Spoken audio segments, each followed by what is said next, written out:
D'abord, elle vient de nous rejoindre, Amandine Gérard, la présidente de la financière de l'Arc. Bonjour Amandine. Bonjour Guillaume. Vous allez, Amandine, rendre votre verdict et le prononcer dans un instant. Ce moment qu'on va vivre, ce verdict que vous allez rendre, est-ce que vous l'assumez? Toujours, je l'assume bien sûr. On vous écoute. Alors, volatilité et gestion active, nous pensons qu'il s'agit d'un bon mix pour 2026. Oh. Ah. Le retour d'une forme de volatilité et une gestion active des portefeuilles, que ce soit de la part des gérants ou des investisseurs, vous estimez qu'en tout cas, ce sont deux ingrédients pour une année sans doute amenée à nouveau surprendre positivement. Vous dites que le contexte se prête à la gestion active avec en plus ce retour de la volatilité. C'est pour ça que vous vous dites, hey, on est sur une bonne vague là. Complètement. Effectivement, le nombre d'effets d'annonce de Trump sur l'ensemble des sujets favorise la volatilité dans les marchés et permet aussi aux gérants actifs de prendre des positions soit un peu plus longues, soit un peu plus tactiques, que ne pourront pas le faire des ETF, par exemple, ou de la gestion passive de manière générale. Donc, on l'a vu en 2025, il y a des meilleures statistiques de la gestion active versus la gestion passive. Et d'ailleurs, les grandes banques américaines lancent des ETF de gestion active. Donc, il y a clairement de nouveau un marché pour la gestion active. Et au-delà de ça, on va en parler, mais il y a des introductions en bourse, il y a des effets d'annonce aussi par rapport à notre gouvernement. Donc, le fait d'être stock picker nous permet justement de nous sortir un peu de ces benchmarks et de ces surpondérations sur les valeurs de la tech, bien sûr, et de l'IA en particulier, et donc d'assurer plus de visibilité à nos clients. Oui, être actif sur les marchés, parce que c'est vrai que quand on investit juste en ETF sur les indices, bon, ça peut être assez mou, alors que certains secteurs se distinguent fortement à la hausse, d'autres au contraire sont en train de sous-performer. On va rentrer dans le détail dans un instant, mais juste, les marchés, jeudi dernier, ont été rassurés. Le recul de Donald Trump sur le Groenland, ça a rassuré la bourse.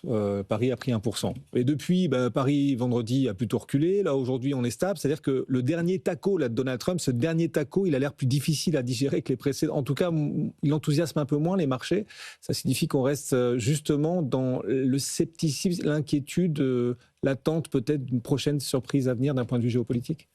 Alors, je ne sais pas si c'est réellement le fait de Donald Trump, gérer la respiration des marchés européens.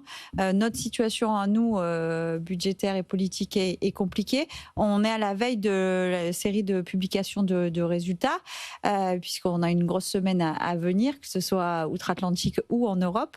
Le DAX a quand même correctement performé sur cette dernière semaine, justement. Et le sujet, c'est plus de dire que les croissances des EPS anticipés, les bénéfices par action, ont déçu durant les 3 dernières années en Europe, versus des surprises positives aux États-Unis ces 3 dernières années. Donc les attentes sont élevées de nouveau, enfin en tout cas c'est ce qu'on pense nous, en 2026. Pour les sociétés européennes, puisqu'on attend des croissances des bénéfices par action, ce qu'on appelle double digit, donc double... plus de 10%. De plus de 10%. Et on a tellement déçu par le passé, et le marché a tout de même progressé. On n'est pas sur des niveaux de valorisation non plus très discount. Donc, il faut que les entreprises délivrent pour aller chercher plus de performance. Ouais, et vous sentez que cette saison de publication apportera quoi, au moins un flotteur aux indices, un moteur, ou le risque du frein moteur en l'occurrence, parce qu'effectivement, vous le dites, les marchés sont plus complètement discount. Alors oui, il va y avoir des freins moteurs. Je pense qu'ils seront plus sectoriels, soit parce que les flux sont très importants sur certains secteurs, ce qui est le cas des banques européennes, par exemple, ou alors parce que on a, malgré la baisse des anticipations, ce qui est le cas du luxe, on n'a pas de visibilité, toujours aussi peu de visibilité. Donc ça peut être le cas. Et à côté de cela, les discours positifs, je dirais, dans le ton des managements, vont aussi aller driver plus de performance, parce qu'en effet, on est quand même relativement prudent sur l'Europe. Bon, l'once d'or fin qui passe au-dessus des $5 000, l'once d'argent aussi largement au-dessus des 100, cette espèce de courbe parabolique là, ces dernières semaines sur les métaux précieux, ça vous évoque quoi ?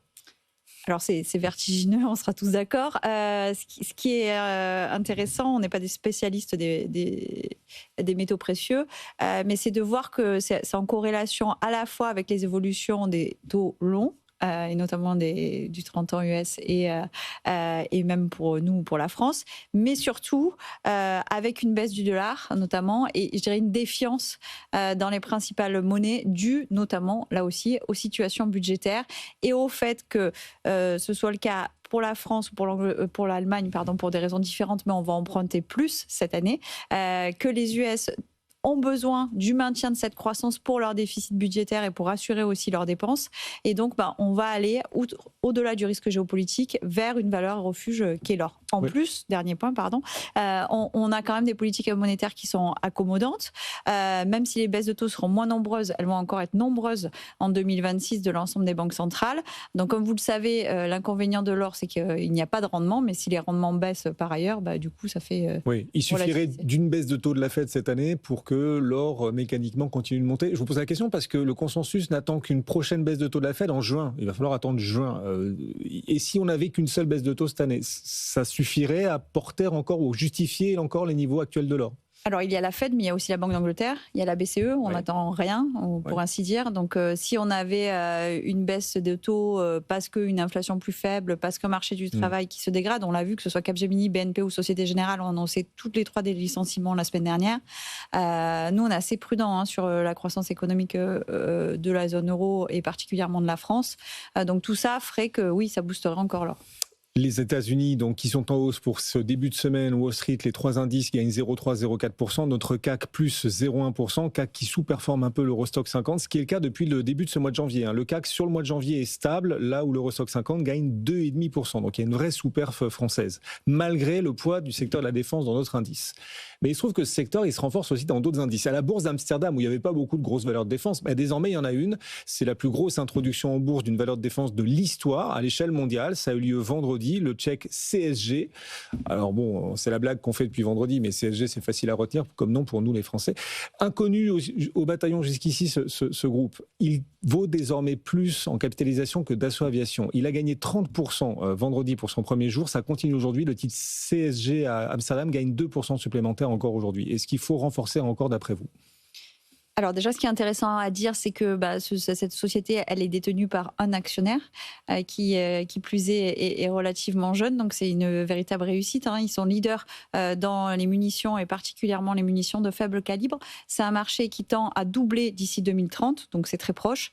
Et cette IPO, elle a été réalisée dans des conditions somme toute exceptionnelles, puisque le propriétaire, donc principal actionnaire, a décidé d'accélérer l'introduction. Et comme vous le savez, d'habitude, on est sondé pour avoir un niveau de valorisation. Or là, il a imposé un prix, celui de 25 €, qui affiche une décote de 50% par rapport à la valorisation de Rheinmetall. D'où le succès de cette opération. On sait que le secteur de la défense est désormais cher en valorisation absolue, mais si on applique une valorisation relative avec les niveaux de croissance qui sont à venir sur les 5 ou 10 prochaines années, il est encore très bon marché. Donc c'est le sujet. À court terme, effectivement, la société a pris 30%, mais il faut savoir que ce qu'on appelle le book, donc la demande des investisseurs a été plus d'une dizaine de fois sursouscrite. Donc il y avait une réelle demande, notamment autant des gérants traditionnels que des hedge funds. Donc ça, c'est intéressant aussi. Il y a eu 14 milliards d'euros de demande, je crois, sur le premier jour. C'est énorme. Oui, c'est colossal. Oui, c'est colossal. On a, comme on le sait, très peu d'acteurs à jouer, en fait, en Europe, sortis justement de Thales, Leonardo et Rheinmetall. Après, on se retrouve dans un niveau de liquidité qui est assez faible. On a notamment une très belle société en France qui est Exosens, mais avec une market cap qui est quand même relativement faible. Donc ça donne aussi la possibilité à de gros investisseurs institutionnels de rentrer, puisque là on est sur quelque chose de beaucoup plus large. Antoine. Oui, d'autant que c'est la principale caractéristique du tissu entrepreneurial français de la défense, c'est d'avoir des toutes petites structures, des toutes petites sociétés familiales. Et souvent on y investit via le private equity. C'est vrai qu'on parle beaucoup du fonds BPI France, mais il y a assez peu d'options pour s'exposer au secteur de la défense sur le côté. Donc c'est bien de pouvoir élargir le spectre à ce niveau-là. Oui. CSG, donc ce groupe tchèque, côté à Amsterdam, désormais plus de 30% plus gros en capitalisation que Dassault Aviation sur les marchés financiers. Bah oui, sur le flottant. Et oui, et c'est une nouvelle hausse aujourd'hui pour cette valeur à Amsterdam qui est éligible au PEA, on le rappelle, plus 1,3% CSG. Merci beaucoup de nous avoir accompagnés, Amandine. Merci. Amandine Gérard pour la financière de